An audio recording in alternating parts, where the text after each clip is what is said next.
C'est l'apprentissage de ces nouveaux outils. Alors, rapidement, pour reprendre, le webinaire sera structuré de la manière suivante. Bon, quelques mots pour que je me présente, mais au vu du chat, beaucoup d'entre vous me connaissez. Juste une petite mise en perspective sur, un peu comme dans les séries, sur les points importants finalement à retenir de mon précédent webinaire et puis les évolutions depuis quelques jours de cette crise. Et puis, je vais vous proposer une réflexion personnelle, originale, sur ce que j'ai nommé la stratégie antifragile, et je reviendrai sur ce concept. Et pour les courageux qui sont restés en dépit des aléas techniques, je serai à votre disposition pour un petit chat sur YouTube.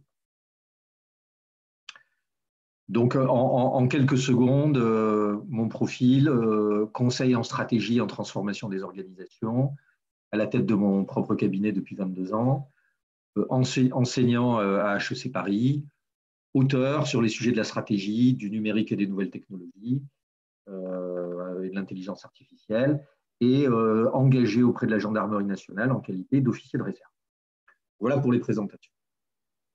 Alors, où est-ce qu'on en est au moment où on se parle?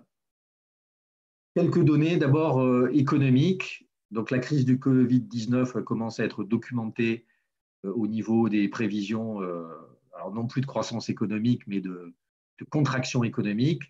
Vous voyez sur cette planisphère que la quasi-totalité des pays du monde qui disposent de systèmes statistiques relativement fiables vont connaître une récession tout à fait extraordinaire, atteignant, voire peut-être même dépassant les moins 10% de contraction pour les pays les plus touchés. Et ça concerne l'Italie, peut-être la France, et de manière générale, la quasi-totalité des pays du monde en récession. Alors, la France, en ce qui nous concerne, on est vraiment relativement mal loti. On est un des pays qui a le plus souffert d'un point de vue de la mortalité de cette pandémie. Les prévisions pour le premier trimestre sont sorties ce matin. Moins 6% de contraction pratiquement du PIB trimestriel. Incroyable si l'on considère que finalement le confinement n'a concerné pratiquement que le dernier mois du trimestre, donc un impact extrêmement fort de la crise. Sans commune mesure d'ailleurs avec ce qu'on n'avait jamais vu, puisque finalement, par rapport à la crise de 2008-2009, subprimes et crise des dettes publiques, on est dans des prévisions déjà jugées optimistes, d'une toute autre nature. Moins 8%, c'est le ministre de l'économie et des finances. Mais d'ores et déjà, le consensus n'est pas très favorable sur l'atteinte de cet objectif. Alors, on est tellement dans l'abstraction, tellement dans la surprise et l'étonnement que finalement, j'ai trouvé, c'est une statistique de la Deutsche Bank, une petite analyse sur ces contractions extraordinaires de l'économie française depuis un petit peu moins de 2 siècles.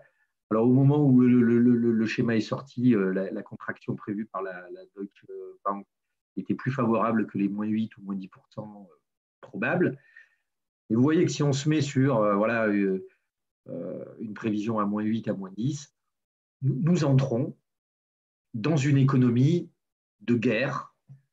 Alors, même si la guerre, on peut discuter de l'utilisation de ce terme, mais en tout cas dans une économie très comparable à celle d'un pays en guerre. Moins 10. Espérons qu'on n'atteindra pas moins 15%. Alors, on est vraiment dans quelque chose de tout à fait extraordinaire, qui s'explique de manière assez simple. Hein. L'arrêt des activités fait qu'aujourd'hui en France, un salarié sur 2 travaille à 50-50 sur site et l'autre partie en télétravail. Et la moitié des salariés ou des indépendants sont en chômage partiel, arrêt maladie ou congé. Donc on est vraiment dans une situation absolument exceptionnelle. Alors cette situation exceptionnelle, ce genre d'événement ayant un impact incroyable et tout à fait imprévisible, ce sont un sujet qui a été abordé par un ancien trader d'origine libanaise qui a vraiment abordé ce sujet des chocs absolument incertains qu'il a nommé signe noir. Et donc cet auteur très intéressant, Nassim Taleb, a, au travers de plusieurs ouvrages dont j'aimerais vous donner quelques éléments ou vous donner quelques clés, a intégré cette idée d'événements dont la probabilité ne pouvait pas du tout être prévue, avec un impact systémique, c'est-à-dire qui touche absolument tout le monde. Et puis, il évoque un biais cognitif qui est intéressant sur ces fameux signes noirs. C'est l'idée qu'on arrive à post-rationaliser, qu'on aurait dû les prévoir, qu'on a été imprévoyant, mais on voit bien sur la crise du coronavirus que non seulement en France, mais dans pratiquement tous les pays du monde, on a été dans l'étonnement le plus complet face aux conséquences de cette pandémie. Alors, ce livre que je vous recommande à nouveau de lire, Le signe noir, ben, il nous fait entrer dans un monde qui est peu habituel pour les managers et les dirigeants, qui est le monde de l'incertitude. Alors, quelques notions pour être claires d'un point de vue conceptuel sur ce dont on parle. Le risque et l'incertitude. Alors, un contexte risqué, un contexte dont les états futurs possibles sont connus, et la probabilité de chaque état futur est également connue. Mais je vais l'illustrer avec un exemple. Contexte incertain, on connaît les états futurs possibles, mais la probabilité est incertaine. Et le signe noir, qu'on pourrait aussi nommer incertitude radicale, on ne connaît ni les états futurs, et donc, a fortiori, ni leur probabilité de survenance. Alors ça, ce n'est pas Nassim Taleb qui a introduit ces notions à partir de statistiques et de probabilités. C'est un économiste du passé, Frank Knight, qui était un des premiers à travailler, mais sur le sujet de la finance, sur ces états d'incertitude. Alors, si je vous donne quelques illustrations, un actuaire, un statisticien dans une compagnie d'assurance, est capable de prévoir la survenue d'un risque en fonction d'un certain nombre de variables connues. Alors, je vous ai pris un exemple parmi 1000 autres, mais on est tout à fait capable de déterminer la probabilité, le risque d'un accident de voiture en fonction de la consommation alcoolique. Et d'ailleurs, on voit, et c'est logique, mais ça se calcule, que ce risque croît d'une manière absolument incroyable avec la consommation alcoolique. Donc là, vraiment, on est dans un champ très connu qui permet d'ailleurs aux assureurs de tarifer leur contrat d'assurance. Une épidémie de grippe, c'est déjà un petit peu plus compliqué, mais comme ça fait des années qu'on est exposé à ce risque, on sait que la grippe est saisonnière, on sait à peu près quand elle débute, quand elle finit. Alors, on a une petite incertitude sur ces deux points. On a aussi une incertitude chaque année sur la montée de la pandémie grippale, comme vous le voyez sur ces schémas, mais c'est quand même un risque qui est maîtrisé. Le coronavirus, Covid-19, on a été totalement pris de court par finalement cette pandémie et puis ce qui en a suivi au niveau économique et social. Alors, ça, c'est le concept des signes noirs. Deuxième concept, c'est celui de l'antifragilité. Alors, objet également d'un ouvrage de Nassim Taleb, très intéressant, sur lequel j'aimerais peut-être définir les notions qui vont servir de fondement à la présentation de ce soir. Nassim Taleb postule que face à un événement de type signe noir, on a un certain nombre de réactions, à la fois des individus et puis à la fois des organisations, entreprises ou États. Le premier élément, c'est face au choc, on va avoir des organisations ou des individus fragiles qui vont être non seulement ébranlés, mais qui peuvent disparaître à la suite de la crise. Si je me mets dans un contexte d'entreprise, et je souhaite vivement me tromper évidemment, mais il est assez probable que de nombreuses entreprises vont disparaître, n'arriveront pas à affronter les problèmes de trésorerie liés à l'arrêt, au confinement qui a été décidé par les États. On peut avoir aussi un certain nombre d'organisations qui résistent au choc. Alors celles-ci, on va les nommer organisations robustes. Elles résistent, elles encaissent le choc. Alors, niveau du dessus, c'est les organisations résilientes. Elles encaissent le choc elle s'adapte. Et alors, ce que vous voyez quand même sur le schéma, c'est que finalement, au bout d'une certaine durée, un choc ou du stress va amener quand même à une difficulté dans l'activité. Alors, la caractéristique très intéressante sur laquelle moi j'aimerais m'appuyer pour vous donner quelques idées, c'est l'idée de l'antifragilité. Alors, l'antifragilité, ce n'est pas forcément très intuitif, mais je vais vous donner un exemple, le premier. C'est l'idée que certains individus ou certaines organisations vont être boostés, vont profiter de la crise pour se développer. Et c'est ceci le sujet de l'antifragilité. Donc j'aimerais, avec un peu de difficulté, parce qu'on manque de hauteur de vue, et de recul, mais j'aimerais essayer de lier cette notion d'antifragilité avec des notions de management stratégique, et je vais faire une tentative que j'aimerais partager avec vous sur ce thème. Peut-être une précaution initiale, c'est de dire que je fais une tentative sans doute très imparfaite, mais l'idée, c'est déjà de vous proposer quelques solutions. Donc, je vous demande de faire preuve de beaucoup de gentillesse, de beaucoup d'indulgence, et je vais essayer d'être extrêmement humble dans mes présentations. Mais l'idée aussi, et vous verrez que c'est une des caractéristiques peut-être intéressantes dans ces périodes de crise, c'est tentons les choses, ne soyons pas dans l'attentisme ou dans la sidération. Ça va être vraiment mon propos ce soir. Alors, quelle stratégie? Là aussi, je reviens peut-être sur quelque chose que j'avais déjà évoqué, mais aujourd'hui, on a deux approches de la stratégie, mais il y en a une qui est pratiquement pas enseignée, qui n'est pratiquement pas utilisée. Alors, de quoi s'agit-il? Dans un monde connu, on a une approche théorique, conceptuelle, très claire de la stratégie. D'ailleurs, ceci s'enseigne dans des grandes institutions universitaires, grandes écoles de management. Dans ce monde connu, la stratégie est fondée sur un certain nombre de théories académiques qui découlent d'ailleurs de recherches de certains de mes collègues éminents, recherches en sciences de gestion. Dans ce monde connu, la finalité, c'est le management du risque et des opportunités. À tel point d'ailleurs qu'un des outils diagnostiques principaux, connus et pratiqués par beaucoup d'entre nous, c'est le fameux SWOT, force-faiblesse interne à l'organisation, opportunité, menace ou opportunité et risque de l'environnement externe. Cette démarche sur un monde connu s'appuie sur un regard tourné vers le passé. On va regarder les tendances, les mouvements des acteurs, les décisions des États.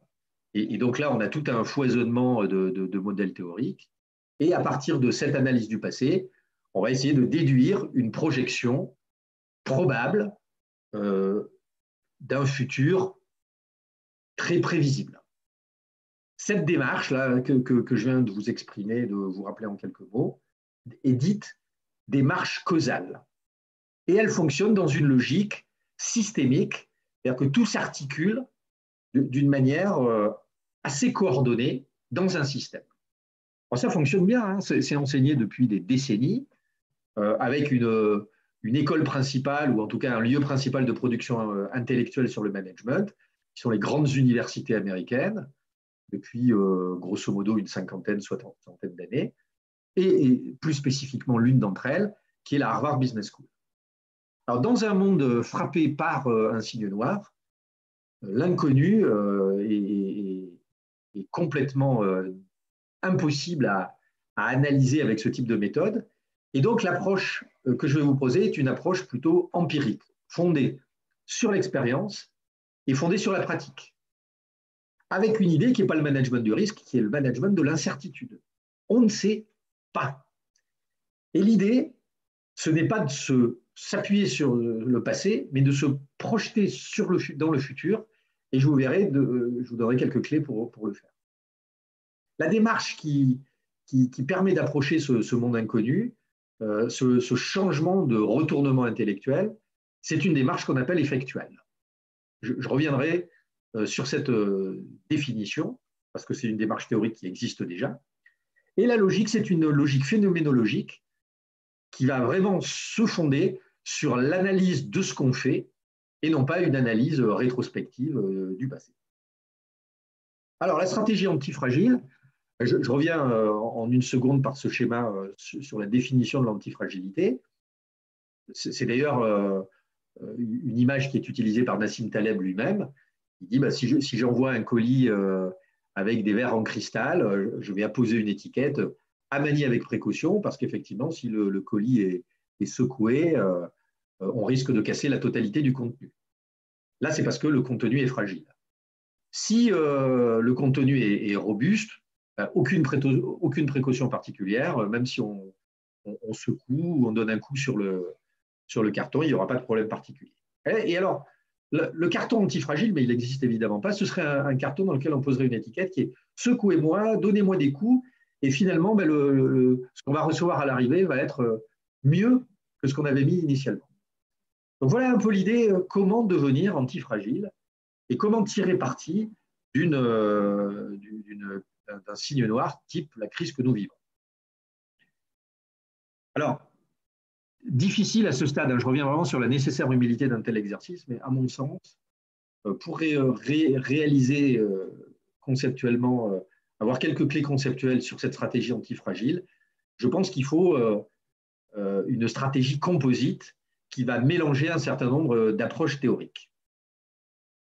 Les ingrédients, pour moi, ils sont au nombre de 3 méthodologies principales, sur lesquelles je vais revenir en détail, de manière beaucoup plus concrète que lors du dernier webinaire. La première que j'ai déjà un peu évoquée, celle de cette démarche d'effectuation qui renverse la logique par rapport à la méthode causale. La seconde, c'est la démarche des océans bleus. L'idée de fuir les stratégies de rivalité pour inventer de nouveaux espaces stratégiques. Et puis la troisième, qui risque d'être guidée par la nécessité, c'est l'idée d'une nécessaire innovation, mais frugale, avec une idée qui est complètement contre-intuitive. Comment pourrait-on faire mieux avec moins, ce qui semble pratiquement par nature complètement impossible. Alors, au-delà des titres des livres, je vais vous donner quelques clés avec des outils très concrets et plutôt assez simples. J'ajoute un point, c'est un point aussi de culture mentale. Les anglo-saxons, ils parlent de mindset. On retrouve d'ailleurs ici un excellent livre qui est Effectuation saison 2, par son porte-parole principal en France, qui est Philippe Silberzahn, associé cette fois-ci à Béatrice Rousset, qui nous dit, pour réaliser cette démarche effectuelle, il faut changer sa culture mentale.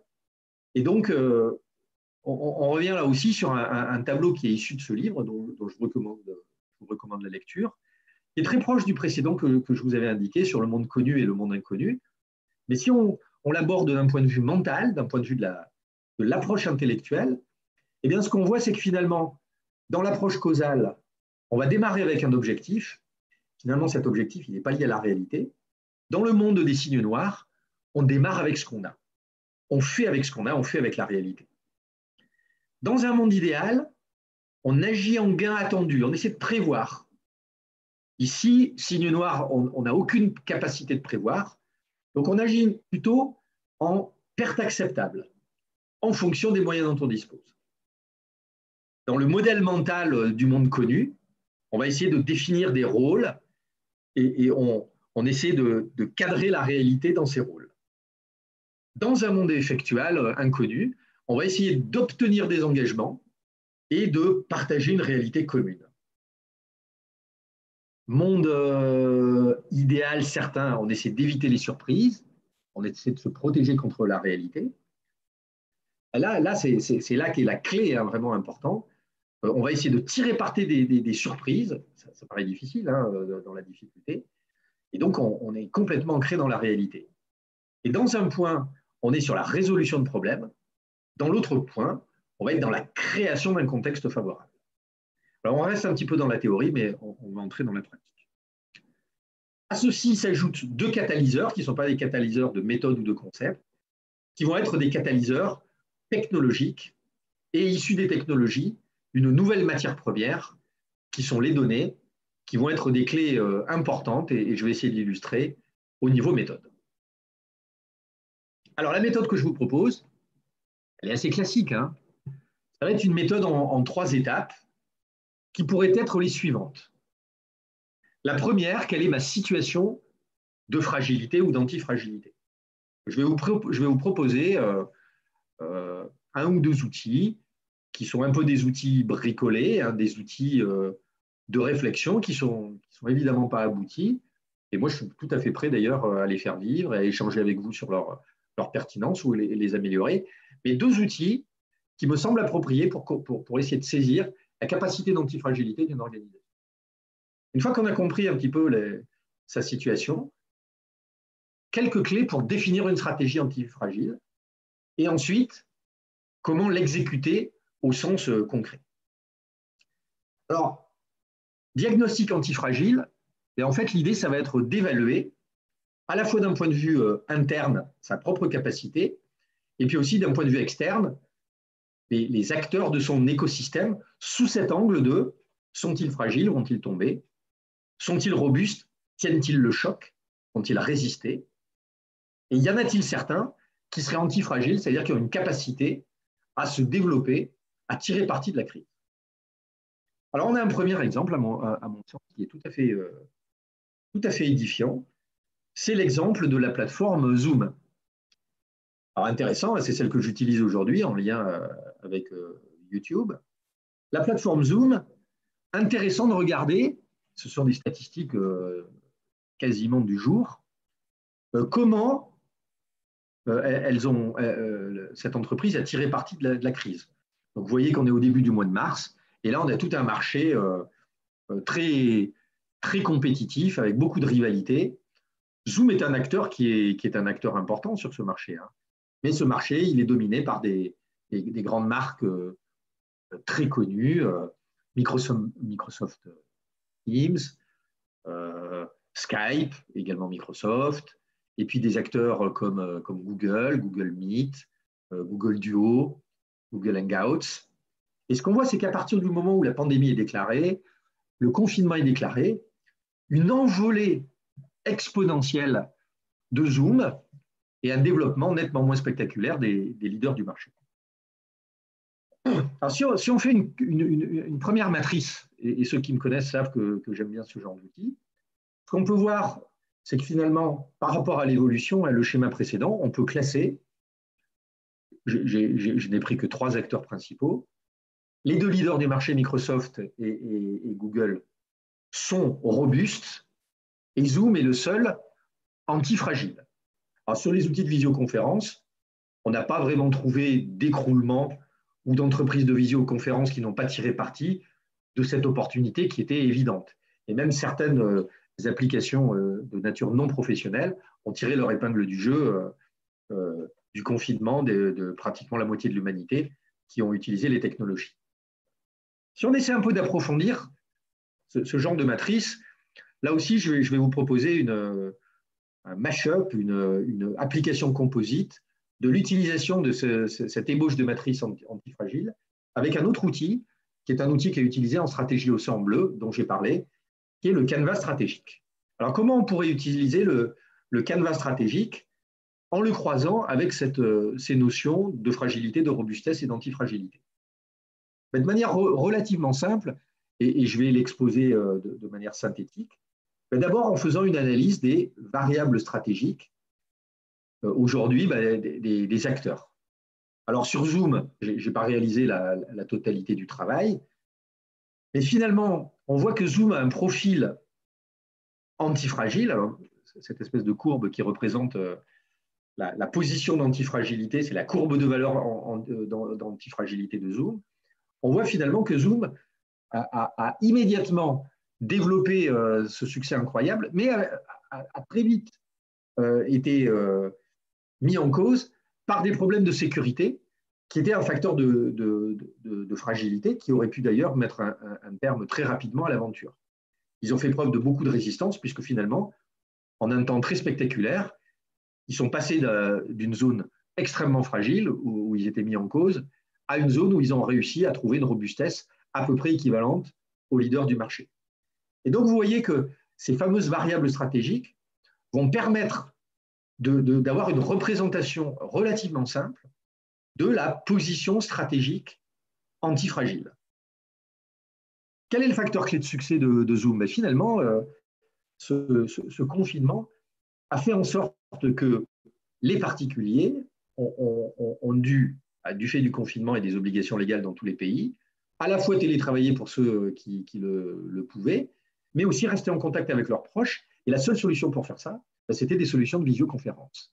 Or, les solutions de visioconférence grand public ne permettaient pas un accès simultané, gratuit, à un grand nombre de personnes, à tel point qu'aujourd'hui, WhatsApp, groupe Facebook, annonce, au moment où je vous parle, ce matin, une nouvelle fonctionnalité qui permet d'avoir accès à 8 personnes sur WhatsApp, ce qui n'était pas possible précédemment. Et en fait, c'est quelque chose qui est assez étrange, c'est que finalement, le développement de Zoom, qui est un acteur de visioconférence professionnelle à la base, ce développement, il est lié au fait qu'il propose des modalités, une simplicité et un accès à des cibles qui étaient totalement inattendues pour les leaders payants et professionnels du marché. On retrouve ici d'ailleurs un concept de l'océan bleu qui est l'idée des cercles de non-clients. C'est-à-dire que sur ce marché de la visioconférence, dans lequel on a des acteurs de la technologie extrêmement robustes, Cisco, Webex, Microsoft, que j'ai déjà évoqué, Google, avec des offres relativement complexes à mettre en œuvre, qui nécessitent effectivement un haut niveau de sécurité d'entreprise du fait de sujets de cybersécurité et de confidentialité des données. Et en fait, Zoom a explosé cette vision naturelle du marché pour chercher des non-clients imminents. Des non-clients imminents, c'était peut-être des petites entreprises qui n'avaient pas les moyens, qui n'avaient pas la capacité d'avoir accès aux grands de la visioconférence. Et là, la simplicité de l'outil a ouvert cet outil à des PME, des TPE, voire des indépendants. Non-clients anti, ce sont des particuliers pour lesquels la complexité des outils numériques vidéo rendait impossible leur utilisation. Et puis finalement, le facteur clé de développement, ce sont ces fameux non-clients inexplorés. C'est vraiment un cas d'école, puisque finalement, Zoom a été chercher des particuliers. Et c'est par cette attaque de non-clients évident que son succès s'est fait. Donc vous voyez que c'est intéressant qu'on retrouve ici le croisement de notions qui sont des notions relativement anciennes, puisque le concept des cercles de non-clients, il a été exposé tel que je viens de le décrire rapidement, dans l'ouvrage initial Stratégie Océan Bleu de Shan Kim et de René Mauborgne en 2005. Alors, comment on peut déterminer ces fameuses variables stratégiques? Moi, souvent, je vous propose un modèle encore plus ancien, qui est le modèle du Balance Scorecard. Finalement, ce qui va permettre de décrire une organisation, c'est à la fois quels sont les facteurs clés de succès dans la relation avec le client, quels sont les facteurs clés de succès financiers, en matière de création de valeur, quels sont les facteurs clés de succès organisationnels, opérationnels, et puis quels sont les facteurs clés de succès humains, en termes d'apprentissage et de capacité de transformation de l'entreprise. Donc ça pourrait être une clé pour structurer votre canevas stratégique antifragile. Une autre clé, c'est la sollicitation des parties prenantes. Et moi, vraiment, c'est un conseil que j'aimerais partager avec vous. Demandez à vos clients, demandez à vos collaborateurs, demandez peut-être aussi à vos actionnaires, de faire ce bilan, de déterminer, d'apprécier quelles sont les variables fragiles, antifragiles et robustes. Et j'aimerais ajouter ici que le numérique, l'intelligence artificielle, les outils de traitement automatique du langage, TAL, en anglais Natural Language Processing, peuvent être des outils extrêmement utiles pour tirer parti des verbatims de questions que vous pourriez poser à ces parties prenantes et classer de manière automatisée, grâce à des technologies d'intelligence artificielle et de data science, les contributions des cibles que vous adressez. Et juste pour vous montrer la simplicité relative du type d'exercice, voici une analyse que j'avais menée, mais vraiment pour rire, pour m'amuser, en récupérant 180 slogans des Gilets jaunes en pleine crise des Gilets jaunes en décembre 2019. Et le classement automatique qui a été fait de ces contributions par un outil qui est un outil gratuit et universitaire, que je vous recommande d'essayer ou de regarder, qui s'appelle Iramutech, et qui permet d'éclairer de manière très, très concrète l'appréciation d'une partie prenante, notamment si vos parties prenantes, on ne peut pas les mettre autour de la table, elles sont à distance, ce qui est le cas aujourd'hui. Et de manière générale, vous voyez que l'analyse des données, que ce soit de données sémantiques, des données de sens, des données qualitatives, ou des données quantitatives, épidémiologiques par exemple, va guider cette compréhension du diagnostic dit antifragile que je vous propose. Alors la stratégie antifragile elle-même, moi je vous propose, je vois 4 principes qui pourraient être mis en œuvre pour essayer d'atteindre cet objectif antifragile. Un premier élément, c'est l'idée de redémarrer avec un sens, un collectif, une approche qui va au-delà de la stricte création de valeur financière, mais qui va intégrer un certain nombre de visions pratiquement philosophico-éthiques d'intérêt sur des notions de bien commun. J'avais déjà évoqué un dispositif légal qui existe en France qui permet la mise en musique de ce genre d'approche. La loi Pacte du mois de mai 2020 oblige toutes les sociétés à prendre en compte des impacts sociaux et environnementaux de son activité. Donc là, il n'y a pas de sujet facultatif, c'est une obligation, article 1833 du Code civil. Et puis après, pour des entreprises volontaires, un véritable travail qui pourrait être un travail vraiment initial d'une stratégie antifragile est un travail sur l'évolution de la raison d'être de l'entreprise pour des entreprises volontaires. Cette raison d'être, là aussi, la réflexion peut être menée collectivement, à distance, avec le type d'outils que je viens d'évoquer, intelligence artificielle, traitement automatique du langage. Et là, cette raison d'être peut être inscrite ou non dans les statuts de l'organisation. Et puis après, pour les entreprises les plus avancées, les entreprises pionnières, intégration de toute cette dimension liée au bien commun, à la société et à l'environnement pour devenir ce qui est statutairement une entreprise à mission. Dans ce cas-là, l'entreprise fait publiquement état de cette mission qu'elle se fixe, des conditions qu'elle s'auto-attribue. Et là, la raison d'être est inscrite au statut de l'entreprise, donc il y a un caractère juridique, inscrite au greffe du tribunal de commerce. Un comité de suivi et un organisme tiers indépendant vont contrôler l'atteinte d'objectifs tangibles. Donc, vous voyez qu'il y a une gradation allant de je suis obligé de prendre en compte les impacts environnementaux et sociaux jusqu'à j'en fais un étendard de sens. Deuxième élément, c'est l'effectuation. Alors l'effectuation, intéressant, une citation de Antoine Saint-Exupéry. L'avenir n'est jamais que du présent à mettre en ordre, tu n'as pas à le prévoir, mais à le permettre. Donc c'est la logique de l'effectuation qui est très différente de la logique classique en monde certain. J'ai une vision, je vais déterminer des moyens pour atteindre cette vision, et puis ensuite je vais planifier, au travers d'un certain nombre d'échéances, les différentes actions à réaliser pour transformer ma vision en réalité. Dans une approche effectuelle, on renverse le paradigme. Je pars de mes moyens. Je vais accoucher d'une vision crédible à partir de ce que j'ai et ensuite entrer dans une démarche d'exécution.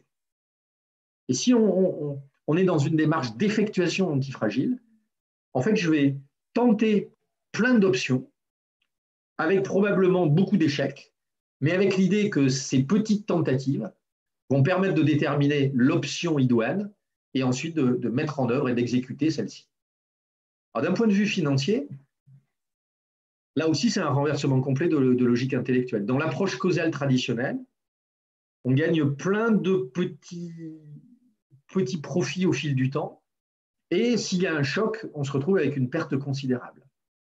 L'approche effectuelle antifragile, c'est l'idée qu'on fait plein de petits tests avec des coûts et des risques très limités, et avec l'idée que l'un d'entre eux peut permettre de décrocher une forme de jackpot. C'est ça l'antifragilité. Alors le troisième point, comment faire plus avec moins? En fait, là, on revient peut-être sur des notions d'innovation frugale. Là aussi, 2 livres intéressants de Nabi Rajou et de collègues professeurs indiens, Innovation Jugad. Le Jugad, c'est le système D, Innovation frugale, saison 2. L'idée, ça va être de diminuer dans la stratégie la part du tangible, ce qu'on appelle le capital structurel, c'est les locaux, ce sont les machines, dans une orientation de production, dans une orientation où le stock est nécessaire, et de basculer autant que faire se peut sur l'intangible, sur un capital immatériel, relationnel, la marque, la réputation, le fonds de commerce, l'innovation immatérielle, et puis dans une bascule de service dans lequel la matière première produite pourrait être la donnée. Et dernier élément, c'est le développement d'une antifragilité. Alors là aussi, moi, je mixe une notion aussi en bleu, celle de la grille ERAC, éliminer, réduire, augmenter, créer. Et l'idée, en reprenant la matrice que je vous ai indiquée, ça va être d'éliminer ou de réduire les facteurs de fragilité, augmenter la robustesse, voire la transformer en variable antifragile, imaginer peut-être des variables qui n'existent pas et créer de manière spécifique ces items antifragiles. Alors, sur l'exécution antifragile, pour finir rapidement, trois clés de réflexion, 3 clés d'action assez évidentes. La première, c'est l'agilité. Donc, les pratiques agiles fondamentales, hein, issues d'ailleurs du management de projets informatiques, d'outils comme les sprints, comme Scrum.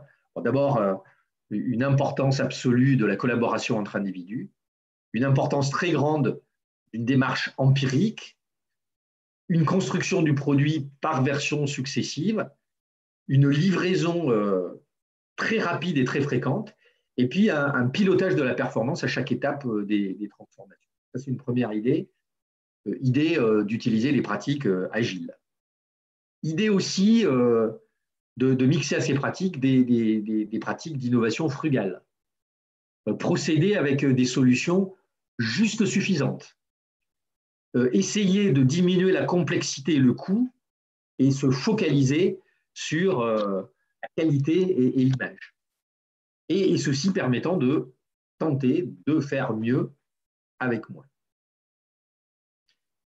L'idée aussi, ça va être d'arriver à cette démarche complémentaire, hein, qui est se focaliser sur un test de concept très rapide, avec une histoire très simple. Ensuite, imaginer un système de livraison du concept minimum viable, faire tout de suite fonctionner un premier produit rudimentaire, mais commercialisable, et le faire développer, le développer avec ces logiques agiles que j'ai décrites en introduction de cette troisième partie. Alors à ceci, ce qui va nous permettre d'accélérer le tempo, peut-être de redémarrer dans cette période où on est encore confiné ou en télétravail, ça va être une stratégie numérique. Donc là, c'est un sujet complet sur lequel on reviendra peut-être sur un prochain webinaire.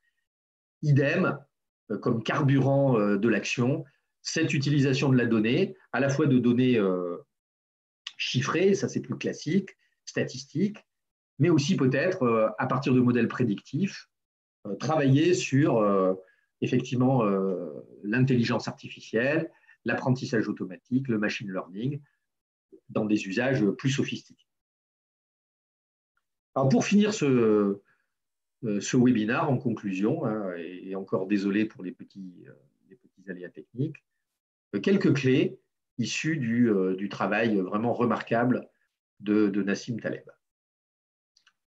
Première clé, c'est ce qu'il appelle la via negativa, c'est vraiment la voie négative. Alors l'idée est assez intuitive et je vais aussi finir par une belle citation de Antoine de Saint-Exupéry, qui est vraiment appliquée à la situation, qui indique que la perfection est atteinte non pas lorsqu'il n'y a plus rien à ajouter, mais lorsqu'il n'y a plus rien à retirer. Donc, dans un moment critique, d'absence de moyens, en fait, il faut aller à l'extrême simplicité. Et dans le monde d'avant, on cherche toujours plutôt à faire plus rapidement, alors que probablement, la meilleure voie, c'est d'en faire moins. Une deuxième aussi manière d'évaluer la faisabilité d'un projet, c'est ce qu'on appelle l'autopsie pré-mortem. Alors la technique est relativement simple. Elle consiste à se projeter collectivement dans un futur où le projet qu'on a lamentablement échoué et d'essayer de comprendre les facteurs d'échec probables. Pitch, nous sommes dans X années, le projet a été un désastre sur toute la ligne et on va essayer de l'autopsier. Quelles sont les raisons pour lesquelles il s'est avéré si catastrophique? Alors un point qui est important, c'est un point cognitif et mental. C'est plus facile de trouver ce qui va risquer de ne pas bien fonctionner que de trouver les clés de la réussite. Mais néanmoins, je partage quand même avec une certaine voilà, l'autre alternative qui existe, une technique qui s'appelle Remember the Future, un peu la même technique, mais prise sous l'angle du succès. Nous avons réussi le projet dans 5 ans. Qu'est-ce qui nous a amené à cette réussite? Donc, selon votre aptitude mentale, votre capacité, l'une ou l'autre des techniques peut être utilisée pour essayer de se projeter dans un avenir incertain, mais la voie négative est sans doute un petit peu plus simple. Et pour finir, en fait, quelques citations d'innovateurs brillants. Steve Jobs, innover, c'est dire non à 1000 choses. Donc toujours cette idée d'une via négative, d'un centrage sur la simplicité extrême. Autre phrase intéressante sur laquelle j'aimerais m'attarder quelques secondes, Jeff Bezos, la logique de cette phrase, concentrez-vous sur ce qui ne change pas. L'idée que c'est très difficile de savoir de quoi le futur sera fait. En revanche, essayez de se concentrer sur des invariants, des choses qui ne vont pas changer. L'exemple que donne, parmi les exemples que donne Jeff Bezos, l'idée qu'un prix compétitif sera toujours un invariant, même dans les années ou les mois qui viennent, et même dans cette crise. Le client aime être livré et informé d'une logistique de qualité. Donc ça, ce sont des invariants, quelles que soient les évolutions. Voilà. Donc voilà ce que